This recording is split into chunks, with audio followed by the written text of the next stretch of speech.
balik lagi dengan edukator milenial. Kalian lagi ngapain? Istirahat? Atau lagi mau ngerjain tugas? Atau lagi nyari materi untuk nambah pengetahuan nih? Nah, tepat banget kalau kalian sambil mungkin melakukan aktivitas dan kalian mendengarkan penjelasan di video ini. Atau kalian duduk dengan fokus, tiduran juga boleh, kita sambil nambah pengetahuan baru ya. Oke, kali ini kita akan belajar mengenai lingkungan bisnis eksternal. Ini salah satu materi yang ada di manajemen strategik. Dan ini juga sering sih dibicarakan di mata kuliah bisnis, manajemen, dan lain-lainnya yang terkait. Oke, langsung aja nih kita ke materinya. Sebelumnya materi ini diambil dari buku yang kakak karang sendiri ya, yaitu judulnya manajemen strategik. Kita langsung ke bab 3 mengenai analisis bisnis eksternal. Oke, kalian pernah dengar gak sih apa yang dimaksud dengan analisis bisnis eksternal? Nah, di analisis bisnis eksternal itu kita membicarakan hal-hal atau faktor-faktor dari luar perusahaan atau dari luar organisasi yang mampu memengaruhi perusahaan atau operasional perusahaan secara keseluruhan dalam menjalankan fungsinya, dalam menjalankan bisnisnya, ataupun dalam mencapai tujuannya. Sebelumnya, business environment atau lingkungan bisnis itu bisa didefinisikan sebagai suatu kondisi yang terjadi di sekitar bisnis atau perusahaan ataupun organisasi yang memberikan dampak pada laju usaha di organisasi atau bisnis dan perusahaan tersebut. Nah, kita bisa membaginya menjadi dua, yaitu ada eksternal dan internal. Lingkungan bisnis eksternal, lingkungan bisnis internal. Yang kita bahas terlebih dahulu adalah lingkungan bisnis eksternal. Kenapa? Nah, beberapa alasannya adalah karena kalau misalnya yang eksternal itu datang dari faktor luar yang lebih sulit untuk kita kondisikan atau lebih sulit untuk kita prediksi dan tidak bisa 100% kita kendalikan secara penuh. Makanya ini duluan yang akan kita bahas, dan dalam praktiknya di perusahaan ini juga sangat penting karena harus ada tindakan preventif kalau kita tidak mau mendapat dampak atau risiko yang sangat tinggi dari eksternal ini. Menurut buku Manajemen Strategik dan Kebijakan Bisnis yang dikarang oleh Thomas L. Whelan, ada 3 tingkatan hierarki lingkungan eksternal. Yang pertama ada lingkungan fisik alami, kemudian ada lingkungan sosial, dan yang ketiga itu ada lingkungan tugas. Kalau lingkungan fisik alami atau natural physical environment itu biasanya terdiri dari sumber daya fisik, iklim, satwa liar, dan hal-hal yang memang terkait dengan alamiah dari dunia ini. Dan biasanya lingkungan luar ini memengaruhi lingkungan lainnya seperti lingkungan sosial dan lingkungan tugas. Dan yang kedua ada lingkungan sosial atau societal environment. Ini terdiri dari faktor politik, ekonomi, sosial, budaya, dan teknologi. Jadi kalau misalnya di lingkungan sosial, contohnya salah satunya adalah global warming atau pemanasan global yang dapat memengaruhi cara pemerintah dalam mengambil keputusan atau kebijakan terkait ekonomi dan lain-lainnya. Nah, itu contoh-contohnya. Kemudian ada lingkungan tugas atau task environment. Lingkungan tugas ini mencakup interaksi antara perusahaan dengan para pemangku kepentingannya seperti pemerintah, konsumernya atau pelanggannya, kemudian ada pesaing, ada asosiasi dagang, industri, serikat pekerja, kreditor, investor, masyarakat, dan lain-lainnya yang masuk ke dalam stakeholders. Nah, itu tadi ada 3 tingkatan atau hierarki ya dalam lingkungan bisnis eksternal.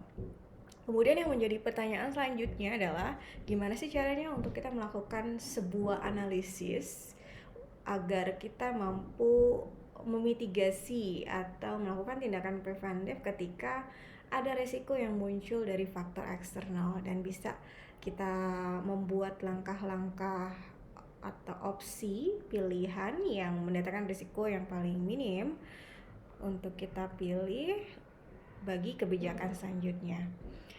SWOT, benar, betul banget tuh. Kalian pernah pasti lebih seringnya mendengar analisis SWOT ya. Iya, analisis SWOT bisa digunakan dalam menganalisis lingkungan eksternal ini. Itu menjadi salah satu analisis yang paling sering digunakan dalam menganalisis suatu lingkungan bisnis atau organisasi. Tapi yang perlu kalian ingat adalah analisis SWOT itu memang memberikan gambaran yang sangat luas. Kita mendapat gambaran dari capturing eksternalnya, tapi juga kita mendapat capturing internal. Jadi memang kalau perusahaan itu biasanya untuk melakukan beberapa analisis SWOT itu dilakukan terlebih dahulu supaya kita mendapatkan gambaran dari sisi eksternalnya juga dari sisi internalnya. Tapi untuk mendapatkan gambaran lebih detail, more detailed information about the external factors untuk lingkungan bisnis atau organisasi, perusahaan juga bisa banget nih untuk melakukan analisis lain yang spesifik. Kita melakukan analisis untuk lingkungan bisnis eksternal. Salah satunya adalah analisis PESTEL. PESTEL loh, bukan pastel kue itu ya. Oke, mungkin bagi yang baru pertama kali mendengar apa sih PESTEL? PESTEL itu, ini sebenarnya akronim. PESTEL itu akronim dari Political, Economic, Socio-Cultural, Technological, Environmental, and Legal. Ada juga sih yang menulisnya bukan pastel tapi pestle, bahasa Inggris, versi bahasa Inggrisnya ya. Komponennya sama, akronimnya juga sama, hanya saja peletakan antara environmental sama legalnya yang jadi agak berubah. But don't worry, itu sama aja, kalian bisa menggunakan kedua-duanya. Ada lagi nggak sih Kak alat untuk menganalisis eksternal lainnya? Ada, tapi kita fokus aja sekarang ya ke yang PESTEL dulu aja, oke?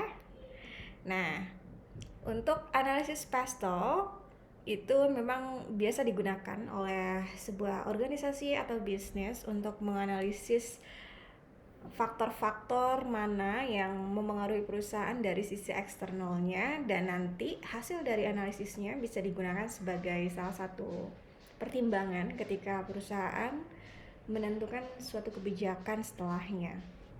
Nah, kita lihat di sini, kita bahas pertama adalah political. Kalau kalian lihat ya, political, lalu kalian langsung nih, oh politik itu adalah hal-hal yang sangat erat kaitannya dengan pemerintah, dengan government. Nah, bener banget ya, kalau politik itu memang faktor yang mengaruhi dari sisi pemerintah. Pengaruhnya itu ke sektor ekonomi, kemudian ke sektor industri, dan kebijakan-kebijakan lainnya. Misalnya, ini ada contoh, pemerintah menerapkan sistem pajak baru. Nah, sistem pajak baru itu akan memengaruhi dari bisnis-bisnis yang ada di suatu negara, khususnya di Indonesia. Itu menjadi faktor eksternal dari sisi politik.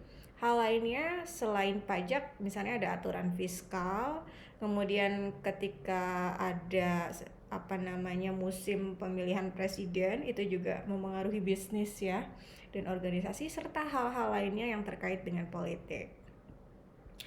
Kemudian ada ekonomik. Nah, kalau yang ekonomik itu erat kaitannya dengan performa ekonomi atau kinerja ekonomi atau gambaran ekonomi yang sedang berlangsung di negara itu dan juga dipengaruhi oleh negara lain yang terkait ya. Kondisi ekonominya seperti apa, isu ekonomi yang terjadi pada saat itu seperti apa. Itu juga akan memengaruhi roda bisnis atau roda perusahaan dan organisasi yang ada di negara tersebut. Dan ini efeknya juga bisa memberikan efek jangka panjang. Seperti misalnya nih ada contoh kenaikan inflasi, itu akan memengaruhi harga produk atau jasa, dan juga nanti gimana demand and supply-nya itu juga sangat dipengaruhi. Contohnya ya sekarang aja nih, kita kan mau deket-deket lebaran ya kalau muslim. Nah, ada inflasi musiman pada saat kita menjelang nanti Lebaran tuh harga akan cenderung naik terus. Nah, itu juga memengaruhi gimana proses bisnis dari perusahaan, penentuan harga produk dan jasa, dan lain-lainnya. Kemudian ada faktor ekonomi lain seperti misalnya ada tingkat inflasi ya. Inflasi kan kita sudah contohkan. Kemudian ada suku bunga atau nilai tukar rupiah dan lain-lain yang terkait dengan hal ekonomi seperti resesi atau lain-lainnya. Lalu ada socio-cultural. Socio-cultural itu atau faktor sosial, dia terkait dengan lingkungan sosial, semisal pangsa pasar atau tren culturalnya, demografik, analisis populasi, dan lain-lainnya. Itu terkait dengan masyarakat atau society ya yang ada di sana. Misal contohnya ada tren pembelian untuk negara barat seperti Amerika Serikat itu misalnya meninggi permintaannya pada saat musim liburan, atau misalnya permintaan dari jas hujan atau coat atau payung atau makanan-makanan yang bisa mendatangkan kehangatan, bukan pasangan ya tapi makanan, pada saat musim hujan itu cenderung demand-nya itu akan meningkat dan nanti harganya juga bisa mungkin lebih meningkat ya karena permintaannya juga tinggi. Nah, itu faktor-faktor sosial dan nanti lain-lainnya. Lalu ada, tapi kalian jangan terkecoh ya faktor sosial dengan tadi yang saya contohkan, misalnya konsep demand dan supply. Kalian harus paham kalau di faktor sosial atau socio-cultural dia lebih menitik beratkan memang ke lingkungan sosialnya di suatu daerah atau di suatu tempat atau suatu negara lingkupnya. Nih, misalnya increase self-medication with over-the-counter drugs, aging population increase demand, dan lain-lain. Yang selanjutnya ada technological. Di sini kalau technological kita tahu ya dari katanya aja itu kita bisa menarik kesimpulan bahwa faktor ini terkait atau erat kaitannya dengan inovasi pada teknologi. Nah, inovasi teknologi itu sangat memengaruhi lingkungan bisnis ataupun suatu organisasi. Misalnya sekarang aja nih kita kan ada di era 4.0. Nah, itu juga sudah sangat memengaruhi lingkungan bisnis, cara kerjanya, dan lain-lainnya. Contohnya di sini misalnya ada digitalisasi atau otomatisasi, kemudian ada R&D-nya ya atau risetnya, dan ada awareness dari pembeli atau pelanggan ternyata atas suatu produk yang diproduksi atau jasa yang diberikan dengan teknologi yang semakin adjust dengan kondisi saat ini. Kemudian ada environmental. Environmental itu atau lingkungan, dia mencakup pengaruh dari lingkungan sekitarnya seperti iklim, cuaca, kondisi geografis, pergantian iklim global, kerusakan lingkungan, dan lain-lain.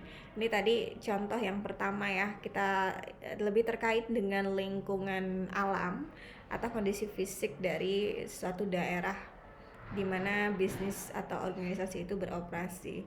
Dan nanti levelnya juga tergantung ya, bisa dalam skop negara juga. Kemudian ada legal. Nah, kalau legal itu erat kaitannya dengan hukum atau kita bisa lihat di sini aturan yang dibuat oleh suatu negara. Nih, misalnya ada aturan tertentu yang memengaruhi lingkungan bisnis pada negara di mana bisnis itu run atau operasi. Karena antar satu negara dengan negara lain itu kebijakan dari sisi legalnya berbeda antara satu dengan yang lainnya. Nah, ini juga apalagi ya untuk perusahaan yang sudah ranahnya internasional dan sudah menggunakan misalnya supplier atas bahan baku dan lainnya dari berbagai negara, kita juga harus adjust dengan negara di mana supplier kita berada. Nah, itu masalah legal juga harus diperhatikan dan itu memengaruhi proses bisnis dari organisasi atau bisnis tersebut. Ini juga termasuk dari aturan konsumen, standar keselamatan, aturan pekerja, dan lain-lainnya. Kalau misalnya dari analisis PESTEL, biasanya kita yang ingin melakukan analisis eksternal dengan PESTEL, ya kita kurang lebih sebenarnya menjawab beberapa pertanyaan ini. Bagaimana sih situasi politik di negara itu, bagaimana hal itu memengaruhi industri atau proses bisnis. Kemudian apa aja sih kebijakan ekonomi yang berpengaruh terhadap industri atau bisnis di negara tersebut atau di tempat tersebut. Seberapa penting sih budaya yang dimiliki oleh pelanggan atau stakeholders, karena ini juga sangat memengaruhi proses bisnisnya. Lalu inovasi teknologi apa yang mungkin muncul dan memengaruhi struktur pasar dan industri? Apa saja masalah lingkungan terkini yang berpengaruh pada industri, dan apa ada legalisasi ya terkini yang mengatur industri? Lalu adakah perubahan dalam legalisasi pada industri? Sorry, ini agak typo ya. Maksudnya adalah hal-hal legal yang memang sedang berada di negara tersebut, karena faktor legal pun bisa berubah, itu tergantung dari kondisi di negara dan kebijakannya di sana seperti apa. Nah, itu kurang lebih ya analisis lingkungan bisnis eksternal yang bisa kita lakukan, yaitu analisis PESTEL. Saya coba akan share satu artikel atau penelitian yang sudah dilakukan oleh Siti Paramadita dan kawan-kawan. Ini terkait analisis PESTEL dari Gojek ya, yang ada di Indonesia. Kalau kita lihat di sini, kita langsung aja ya ke PESTEL-nya. Nah, di sini PESTEL-nya ditulis legalnya terlebih dahulu, baru environmental. PESTEL tulisannya. Ini enggak salah dan sama aja ya, karena dari urutannya aja. Oke, nah ini kita lihat nanti mereka kalau misalnya Gojek melakukan analisis PESTEL atau peneliti melihat ya bagaimana sih analisis PESTEL dari Gojeknya itu, mereka akan tahu gambarannya dengan cara kayak gini ya. Ini ada tahap-tahapannya dan bisa dilihat faktor ekonominya gimana. Dari sisi faktor ekonomi apa aja yang memengaruhi, di sini sampai ada World Bank ya. Kemudian UMKM juga memengaruhi ya dari faktor ekonomi untuk Gojek. Lalu kalau faktor sosial, di sini ada gaya hidup ya. Apalagi kita lihat di kota-kota yang ada di Indonesia itu juga trennya berbeda antara satu dengan yang lainnya, tergantung dari budayanya mereka di kota tersebut. Lalu selain itu kemacetan ya, ini juga tergantung ya, kemacetan lalu lintas itu di kota-kota tertentu juga memengaruhi. Oke. Kalau yang teknologi juga agak berbeda dari satu daerah ke daerah lain, tapi di Indonesia kan bisa dilihat nanti bagaimana gambarannya. Nah, kurang lebih seperti itu ya. Ini juga legal, pasti harus ada karena harus ada peraturannya, ada asas hukum yang harus diikuti oleh Gojek yang ada di Indonesia ini. Nah, ini ya contohnya, ada tarif ojek online minimumnya seperti apa yang menjadi rule atau aturan yang harus dipatuhi oleh masing-masing driver dan Gojek, perusahaan Gojek itu sendiri. Oke, kurang lebih itu ya mengenai analisis PESTEL yang bisa dilakukan kalau kita mau melakukan analisis bisnis eksternal. Sekian, semoga bisa bermanfaat, dan kalau misalnya ada pertanyaan silakan aja langsung di kolom komentar, tapi sampaikan dengan cara yang bijak, oke? Kalau misalnya masih kurang paham, silakan diulang lagi videonya, tonton ketika kalian memang sudah relax ya. Sambil tiduran, sebelum tidur juga boleh banget, malah akan lebih fokus. Selamat belajar dan semangat terus.